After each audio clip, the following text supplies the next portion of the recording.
Welcome to National Drug-Free Work Week for 2023. This webinar today is hosted by the National Drug-Free Workplace Alliance.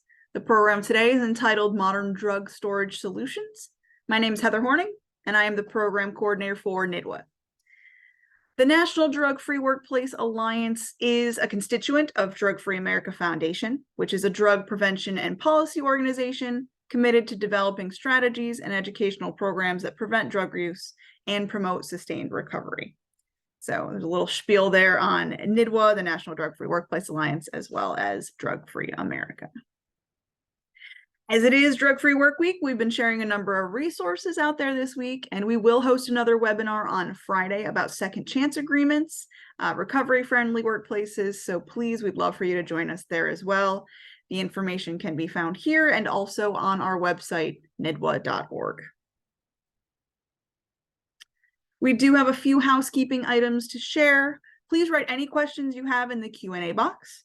The final 10 minutes or so of our meeting today will be devoted to responding to your questions. The webinar is being recorded, and you will receive a link to it along with a certificate of attendance by the end of the week. And we will send a survey following the conclusion of the webinar. It should pop right up. It'll show up in an email as well, and we would appreciate you taking a few minutes to fill that out. If you haven't already done so, we do welcome you to introduce yourself, your organization, where you're from in the chat box. We love to see how aware everyone's joining us today. So thank you for those of you who have already done so. So let's get started. Here is a brief little bio on our presentation and our presenter today, Kevin Mlady. Kevin was born and raised in Naperville, the suburbs of Chicago. He then attended the University of Arizona and graduated with a degree in environmental studies with a minor in business administration. After graduation, Kevin worked for the industry leader in medical waste removal, shredding, and OSHA and HIPAA compliance solution services until making the transition to the SafeRx team. That's where Kevin is joining us from today, talking about SafeRx locking prescription vials. He was kind enough to even send me a couple of samples here. So I'm sure there's a lot of really great stuff that he will be sharing with us today. Welcome, Kevin. Thank you, Heather.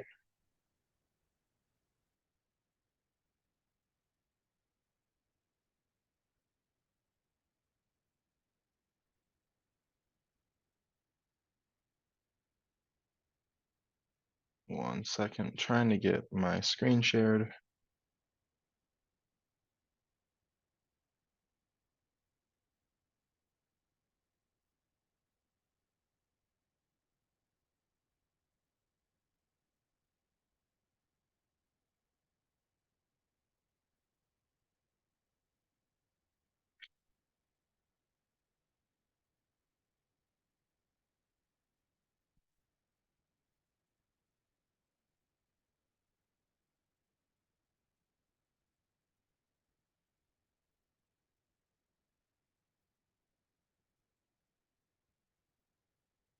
Are you guys able to see my screen? Looks great. Wonderful. Well, everyone, thank you for taking the time today. My name is Kevin Mlady. I am an account manager here with SafeRx, and SafeRx makes an innovative and an advancement in prevention for substance misuse and unintentional pediatric overdoses. We make a locking prescription vial. Why is it not going? Awesome. Our mission is to save lives and protect kids, families, communities from harmful, addictive, or dangerous substances by creating a safer world in which all products have an adequate security. In the 1970s, landmark intervention has in access control has been forgotten, modernizing a long forgotten yet proven intervention of the past to solve today's epidemics.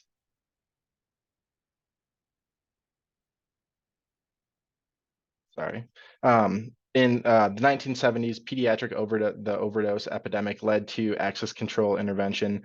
Children wouldn't take bitter tasting aspirin, so manufacturers flavored it like candy, so children began to eat it like candy, leading to a pediatric aspirin overdose epidemic.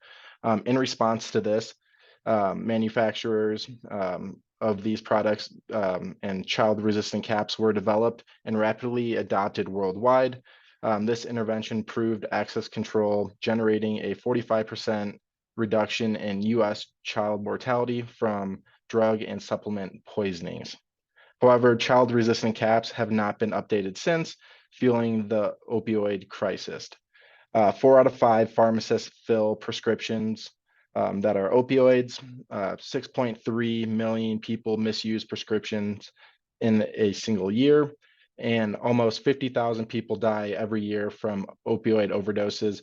And with everything going on, the pandemic, we are actually seeing that increase year over year and a lot more overdoses happening.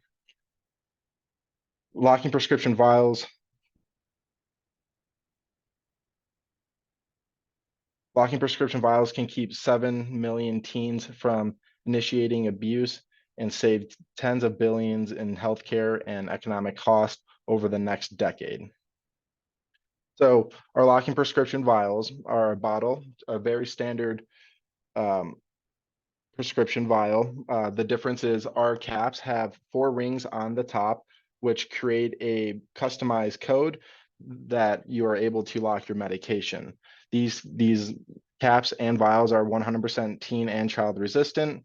They have that 4-digit combination. If you can see on my screen, there's 4 rings, 0 through 9, which gives you the ability to create your own customized code with our encoding device.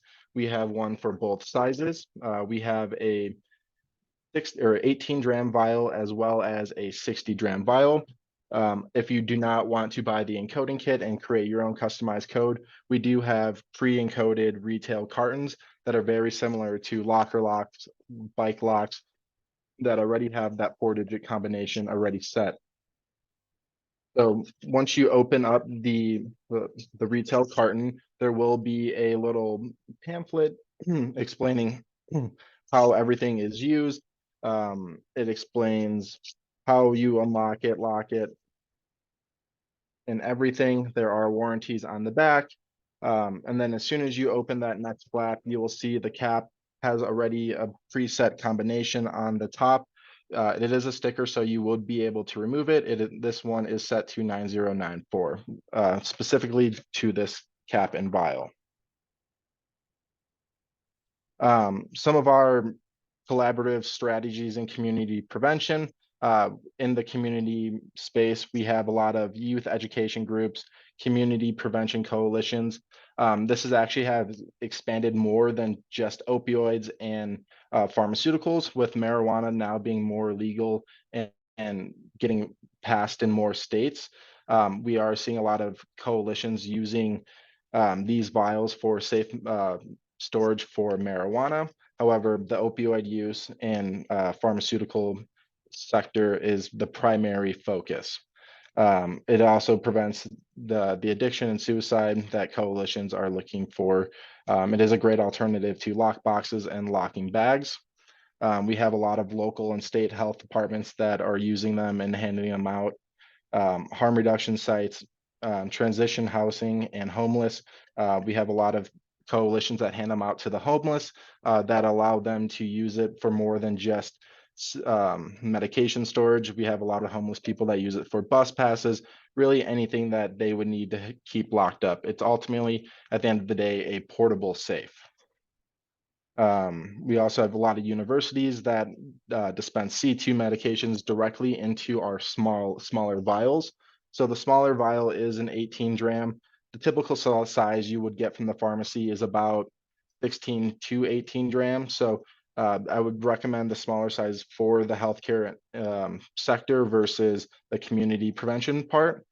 But then we also have mobile healthcare units that are using them. Drug take back days are big use for the locking prescription vials. But then in the healthcare realm, we have a lot of ED discharge, pediatric poisonings, intentional and unintentional ingestion, med to beds, MAT clinics that will dispense Suboxone and methadone directly in here. So the large vials, the 60 dram will fit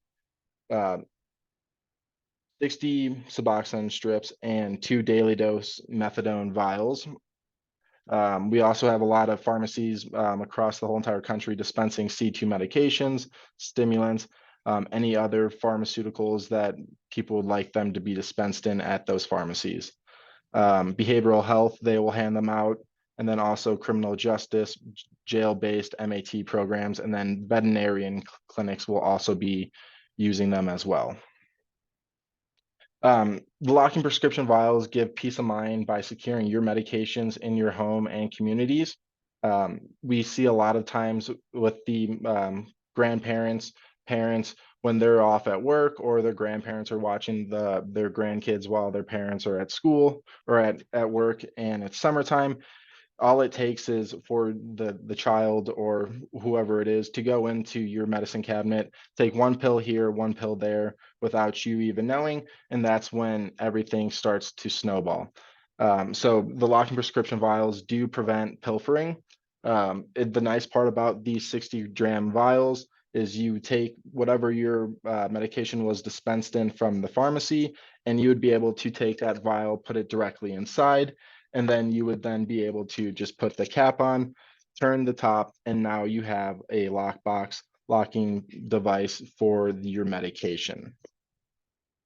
As you can see, it doesn't really take any strength or dexterity. It just slides on and off, and then as soon as you make a slight turn, then it's locked. It's been nearly impossible to guess the combinations on these caps. Once you encode it one time, there are 10,000 different options.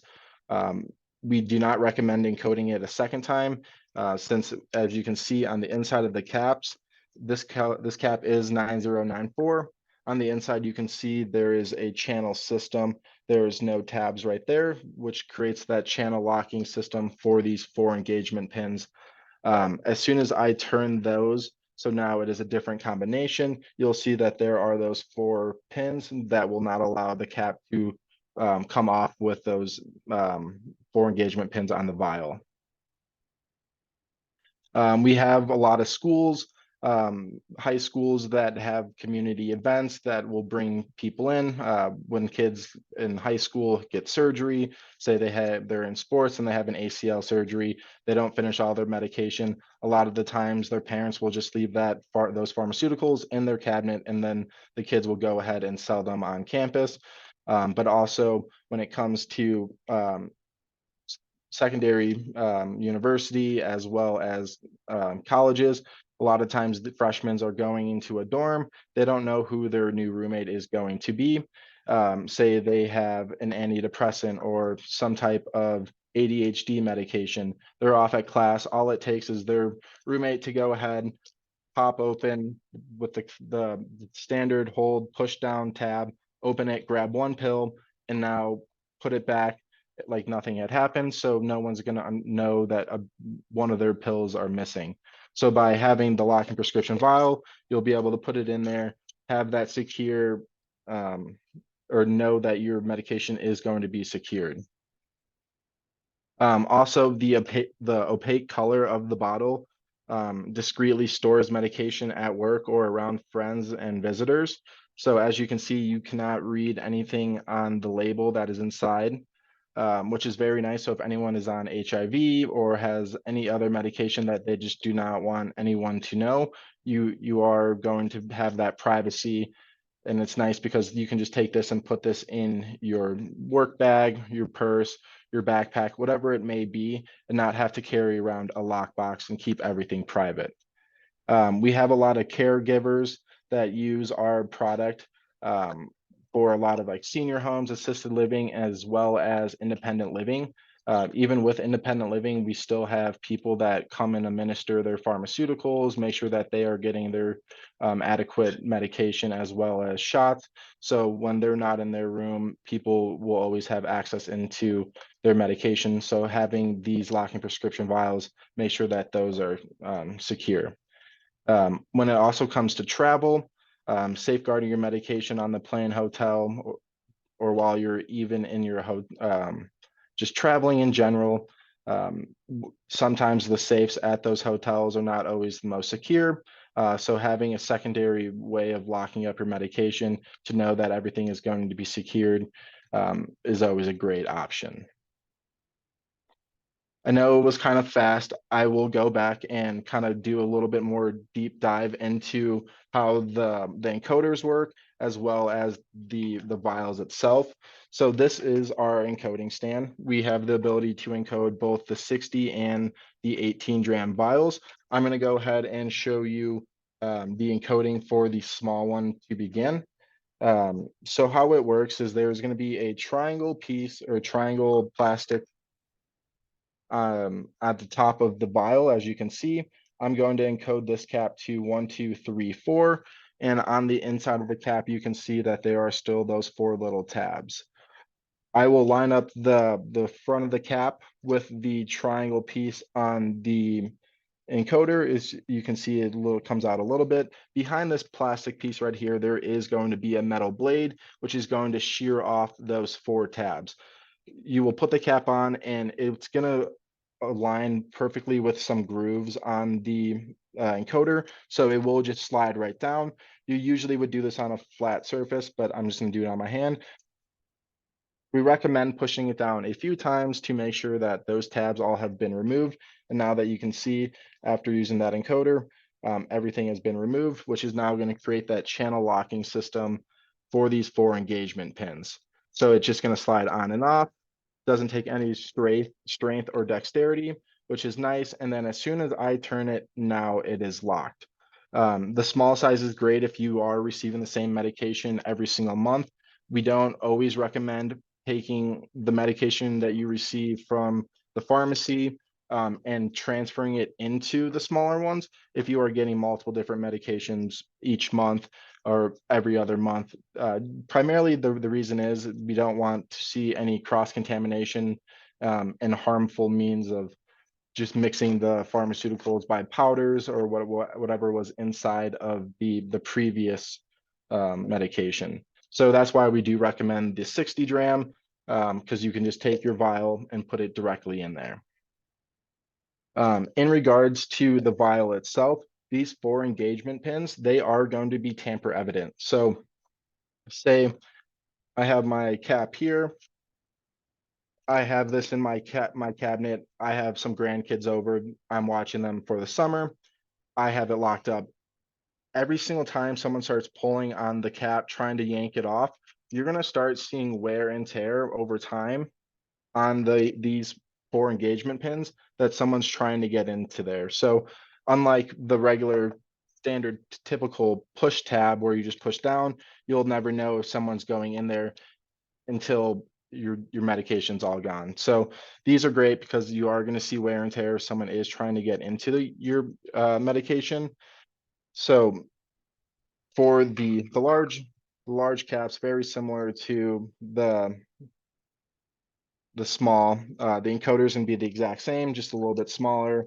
Just going to line it up, push it down, and now you have your channel locking system. The reason I had mentioned that we don't recommend doing more than one encoding on one single cap, as you can see, this cap was originally set to 9094. On the inside, there's that channel system that is removed, but then I went ahead and now removed 8983, and you can see that that channel locking system has also been removed. So now that cuts that 10,000 combination possibility to about 4,000, because you can just line it up with any one of those numbers. It's not like you have certain it's not digital or electronic, so it's not going to register that way. And then for the retail cartons, we do recommend these the most for people that are just going to be buying them for themselves. In regards to, say, if you have a few medications, you want to have things locked up, or if you are doing a community event and handing them out, the quickest way to pass these out is just handing them out this way. A lot of the times people ask, well, what if I do forget my combination if I do buy the retail carton? We do have the ability on saferx.com to go ahead and register your code. and your medication. So if you do have multiple vials, you'll know which one you will need to get into instead of having to access every single combination if you have multiple vials. We do have a lot of people that do forget it and go on the website and obtain their codes that way. We also recommend if you are taking, say, the small vial directly to the pharmacy and asking them to dispense directly in here, we also recommend you let the pharmacy know, have them write down what that combination is so they can access the vial itself.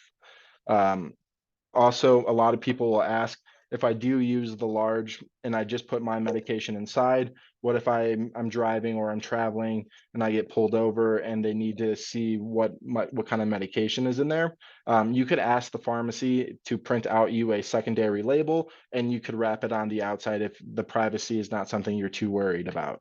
So that is always an option as well.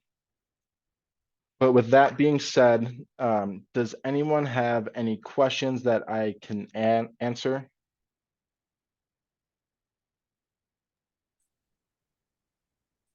I haven't seen anything pop up just yet, but it doesn't mean, there was a lot of information. So we'll give people just a minute to see if we get any more information from them.